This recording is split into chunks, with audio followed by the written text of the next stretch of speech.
done at the federal, local, and state levels to ensure that our Great Lakes are protected more? Well, a compact, certainly. There's a Great Lakes compact that many of the states are passing. I think Michigan is on the brink of passing this compact also, along with not only the Great Lakes states, but also the two Canadian provinces, which again really talks about, it's a vivid demonstration of how we all have to work together to protect the Great Lakes from whether it's invasive species, water quality issues, diversion issues. Everybody has a stake in the Great Lakes Basin in those kinds of issues. Well, you can't talk about the Great Lakes and illegal aliens and the driver's license issue without getting to the broader issue, which is national security. And we discussed before the show that between the Ambassador Bridge and the Blue Water Bridge, these are the largest ports of entry internationally in the whole world? They're certainly in our nation. In our nation. Certainly in our nation, and they could be in the whole world. I'm not quite sure, but they certainly in our nation. On the northern tier of our nation, the Ambassador Bridge is the busiest commercial artery on the northern tier. Of course, the Windsor Tunnel runs under that, and then in the city of Port Huron, we have the Blue Water Bridge, which is now the second busiest commercial artery. We used to be third behind the Peace Bridge, which is in Buffalo, New York, but we have now surpassed them. And running under the St. Clair River, under the Blue Water Bridge, is the CN Rail Tunnel, the Canadian National Rail Tunnel, which is the busiest rail entry in the nation. So we have a number of unique dynamics here. And as we think about homeland security, really, it's very important for us to not only think about and sympathize with all of the issues that happen on our southern border, but here in Michigan, as a border state, we also have some unique dynamics, and we also have to think about the northern border and the Northern Border Initiative for Border Security, which I've been very focused on also.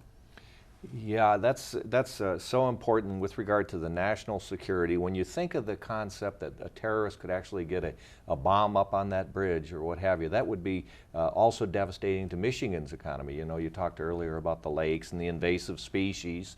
If they eat all the plankton, no more fish, that's going to devastate Michigan's economy. What would it mean to Michigan's economy if they were able to blow up one of these ports of entry? It would be absolutely devastating, and I'll tell you, not just to Michigan, but to our entire country. And this is one of the reasons that I've been pleased to have been asked to serve. I'm the only member from Michigan now serving on the Homeland Security Committee.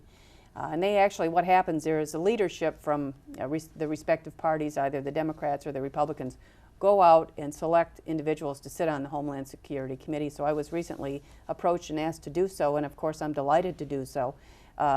Michigan is a border state, and we have all of these various dynamics, and as well as that, the genesis of I-69, which runs almost down to Mexico, is a huge corridor, and also I-94 starts at the Blue Water Bridge.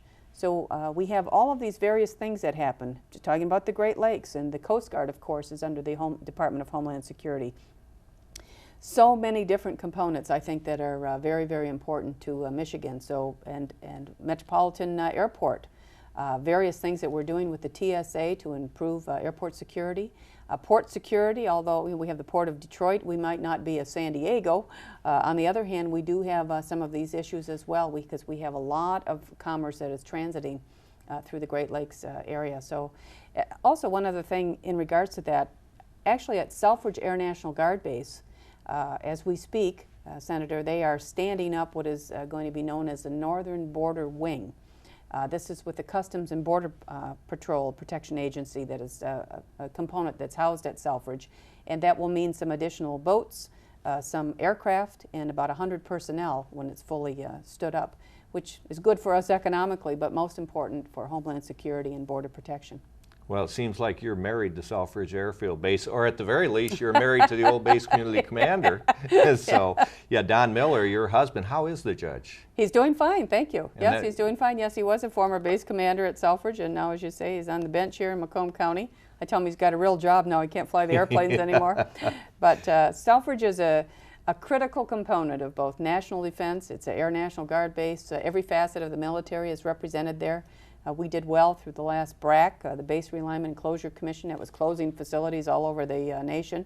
But I think one of the ways to look at follow-on missions and to protect that base from a future BRAC is just as I'm mentioning this with Homeland Security, because it is ideally suited to do all kinds of various missions. We're trying to get them to have a UAV mission, which is an unmanned aerial vehicle mission as well. Again, for border security, a piece of national defense hardware that has been utilized very heavily in theater and has great application here along our borders. Well, your relationship with Selfridge Airfield Base is quite pronounced, and certainly that we congratulate you for your appointment to the Homeland Security Committee. That's a tremendous coup for all of our congressional district, and for you, congratulations.